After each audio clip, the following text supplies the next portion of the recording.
Hey y'all, welcome to Restless Chipotle Kitchen.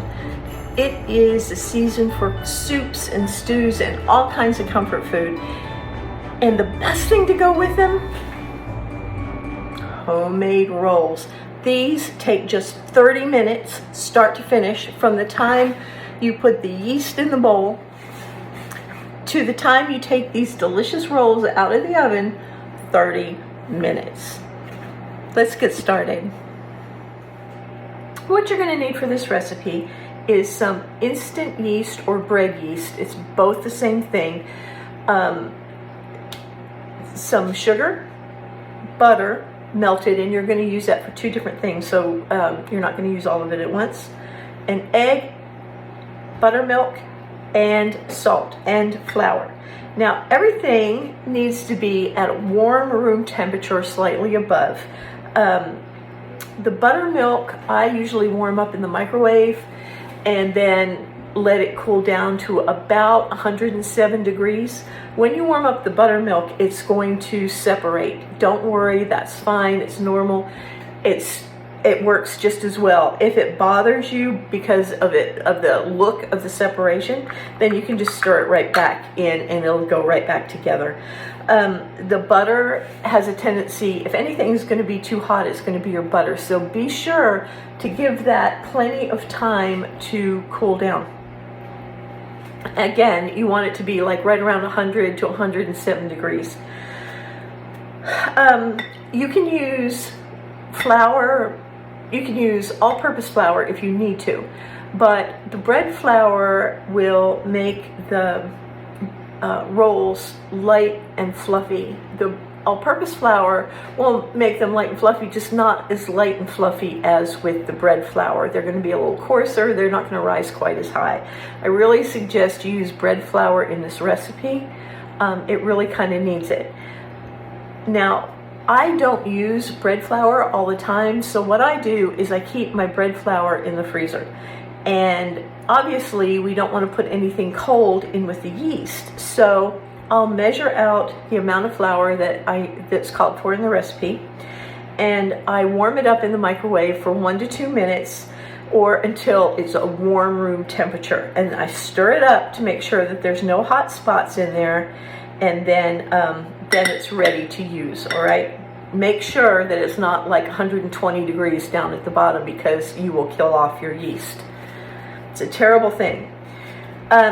Your egg needs to be at room temperature. When I get mine out of the fridge, I pop it in a bowl of hot water for a few minutes while I'm getting everything else together, and that brings it up to temperature and keeps it warm. The main thing is that for yeast to grow, it needs a warm temperature. We're using 2 packets of instant yeast for this, which is actually kind of a lot for the amount of flour that we're using, but keep in mind that this is going to be completely finished, start to finish, from the time that I pour the yeast into this bowl till the time I take the finished rolls out of the oven is going to be 30 minutes. And so you need that extra yeast to make sure that it has enough energy to grow. All right, so the first thing you're going to do is put the yeast in the bowl of your mixer, and you're going to put a 1/4 cup of sugar in the bowl of your mixer. You're going to fit the mixer with the paddle attachment and add the buttermilk, and again, make sure that it's not too hot. I'm going to add the buttermilk, 2 tablespoons of the butter,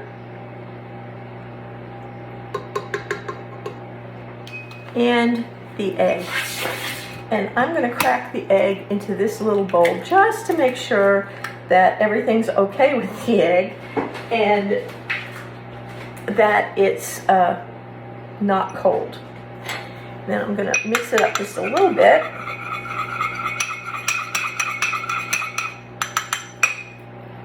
And I'm going to pour the egg in. And now I'm going to turn the mixer on and just mix that real quick.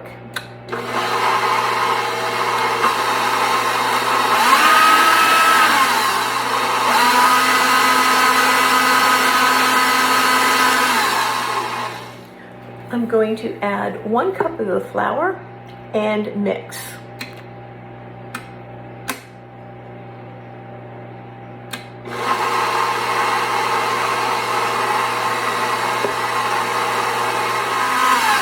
When that cup of flour is all mixed in there, excuse me, I'm going to go ahead and add my salt. The reason that we wait to add the salt is salt,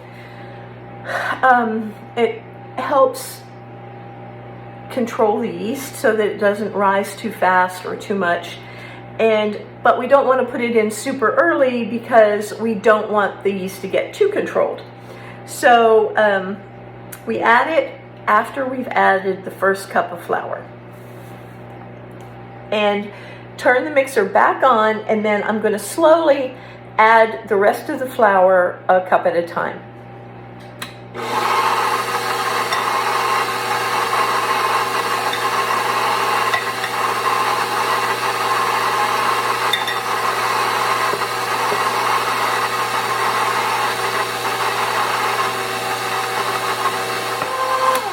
It's a good idea to stop every once in a while and scrape down the sides of the bowl with a rubber spatula.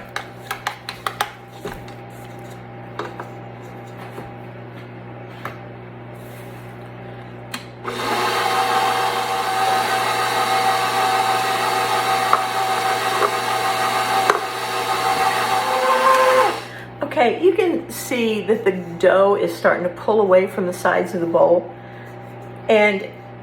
But if I put my fingers in here, it sticks to my fingers like this. That means that there's not quite enough flour.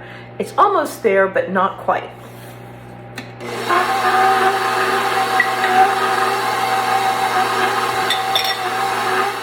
Remember, the amount of flour that you use in any kind of yeast dough is going to vary from one time to the next. It's going to depend on how dry the air is, what the humidity is, how cold it is, how hot it is, the actual flour that you're using at the time. It can even vary in the same brand of flour from time to time. So I've had people say, I need to know exactly how much flour to put in the bread. And I can't tell you exactly how much. I can only tell you what to look for. It's going to be, this recipe is going to be about 3 to 4 cups of flour. And we want to make sure that it doesn't stick to fingers like that. We want to make sure that it cleans the side of the bowl, which it is, but it still needs a little bit more. So at this point, I'm putting it in about a tablespoon at a time because I don't want to get too much flour. That's going to make the rolls coarse and heavy. All right, let's test it one more time, and I think it's about ready, so I'm going to take the bowl off so that you can actually see what the dough looks like. All right, you can see that the dough has cleared the sides of the bowl. I can touch it without having dough clinging to my fingers, and it sticks to the bowl a little bit, and it feels a little sticky. Kind of like if you've ever done crafts and you've used a spray glue and it feels a little tacky when you touch it. It's that kind of sticky. So we're going to take this out. First thing I'm going to do is I'm going to put just a little bit of flour on the counter. Not too much. We're going to take the dough out and get rid of the mixer because it's going to be in our way now. So if you'll remember with this recipe, each step takes about 10 minutes. The mixing step takes about 10 minutes. If you have 10 minutes to shape it and let it rise, that's great. If you don't have 10 minutes, you can skip the rise time and just put it straight in the oven, but I always like to let it rise. So, and then 10 minutes to bake it. So what we want to do is, I always like to give it a couple of extra little kneads with my hands just to make sure that it's the texture that I want it to be, which it is. Now, you're going to want to have a heavy baking sheet, and I like to put parchment on mine. I think it helps the rolls not to burn on the bottom. It works really well. If you don't have parchment, go ahead and spray it with non-stick cooking spray or oil it a little bit. I wouldn't use butter because butter tends to burn in the oven at the temperature these bake at, okay? At this point, you're going to go ahead and preheat your oven to 400 degrees. If you want to be very exact about it, you can use a kitchen scale and weigh each piece of dough to make sure that they are all pretty much the same size. I am just going to eyeball it today because I'm in a hurry. And most of the time when you make this, you're going to be in a hurry too, so don't worry so much about it. So I'm going to cut it in half.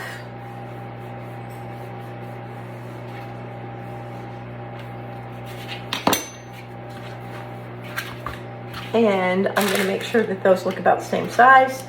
I'm going to cut each half in half. So I'm cutting the dough in fourths. And then I'll cut each fourth into 3 equal pieces, hopefully equal pieces. One thing I do want to say just while I'm shaping this, by the way, I kind of shape it into a log because it makes it easier to make those equal pieces. But one thing I do want to say is that lately I've been getting comments here and there about how I am messy and my utensils are not pristine, which they're not. I will be the first to admit that. However, what I would like y'all to remember is that I don't have a team of people cleaning up after me as I go along. This is actually my kitchen, and I'm cooking in my kitchen with my utensils, some of which I have owned for the better part of 30 years. And so my slow cooker has stains on the outside of it. No matter how hard I scrub it, they don't come off. Some of my glass pans have stains on them. It's not even that I can't afford to. I don't want to replace glass pans every couple of weeks because they've gotten stained up, or a pan has gotten discolored in the oven or whatever. That's just not the kind of cook or person that I am. So all I can say is that if my mess or my older utensils and pans bother you, then there are lots and lots and lots of YouTube cooking channels, and maybe mine isn't perfect for you, okay? No hard feelings either way. That's just the way it is. Some of the comments have been very rude, and I just wanted to address that. Most of y'all are so sweet, and I just wouldn't want you to be watching if it bothered you, because I am certainly not going to change at this point in my life. Okay, so we're making the rolls round, and we're just going to set them on the pan or the baking sheet. I like to make sure it's a heavy baking sheet too. Don't nickel and dime yourself to death with cheap baking sheets because they don't last long, they don't cook evenly, and so it's really not a good investment of your time or money. That little trick how I shape these. On the bottom I have my fingers like this, and I push this in, and then I wrap the roll around my finger like that and then pull it off, and it makes a perfect round. And that's just the way I've always done it. There's a lot of ways to do it, but to me this is easy, and it gives me a perfect round every time. I squeeze the bottom and then fold it back in. All right, those are actually all pretty close to being the same size. Kind of exciting, huh?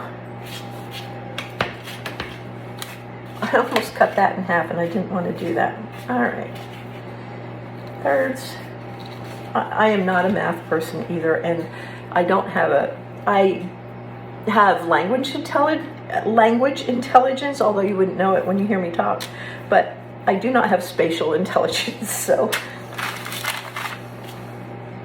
we're going to call those all the same size.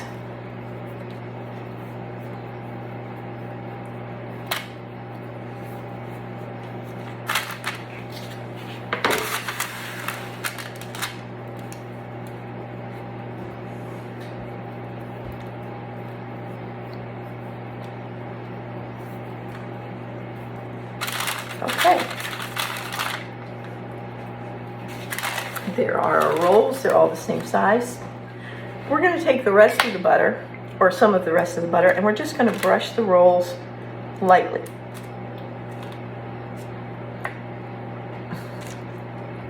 Now, these are delicious dinner rolls, but if you wanted to, let's say you wanted a quick, like, cinnamon roll for breakfast or whatever, if you wanted to, you could brush these with a little butter and roll them in cinnamon and sugar as a breakfast roll. You can top them with sesame seeds or poppy seeds, a few little salt crystals, whatever you would like to do. Okay, at this point, you really kind of want to set them aside for a few minutes to rise if you have time. I'm going to cover them with a clean tea towel and let them rest for about 10 minutes. I'll see you back here then. Okay, it's been just a little under 10 minutes and they've risen really, really well. I'm going to give them a quick brush with the butter. And I like a lot of butter, so I'll probably melt more to brush on them when they come out of the oven. But we want them to be really buttery.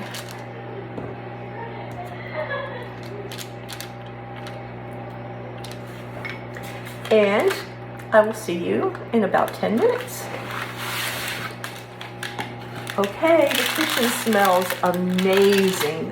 Just the smell of fresh bread is delicious. It's so good, and it smells like home. These are done. One of the ways that you can tell whether these rolls are done or not, besides the fact that they're delicious golden brown and this house smells so good, is to take your Insta-Read thermometer and take one of them and push it right down in the center, and it should read somewhere between 180 and 200 degrees, and they'll be done just perfectly. While they're still hot, I'm going to brush them with a little more butter.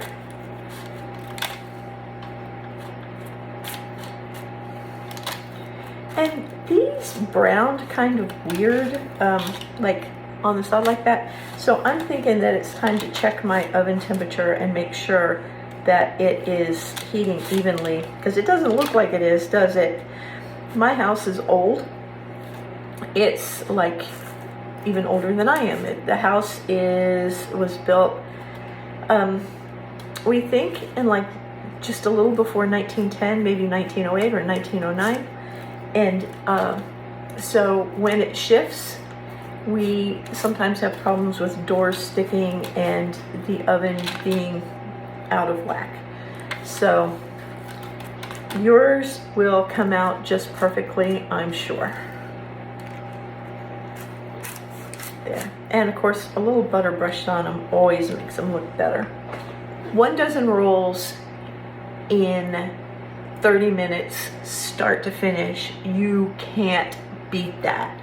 They're delicious, they're quick, and they even freeze well. I'm gonna pile these on a plate. Now, like any homemade rolls, they're best eaten fresh the first day. They're okay the second day. You're gonna wanna warm them up for a little bit in the microwave. But if you have leftovers still after the second day, I would go ahead and freeze them and have them some other time. But can you imagine being able to have rolls like for any dinner whatsoever. These are so quick and easy and so delicious. One thing I do want to do is show you the inside of one. Cut that open.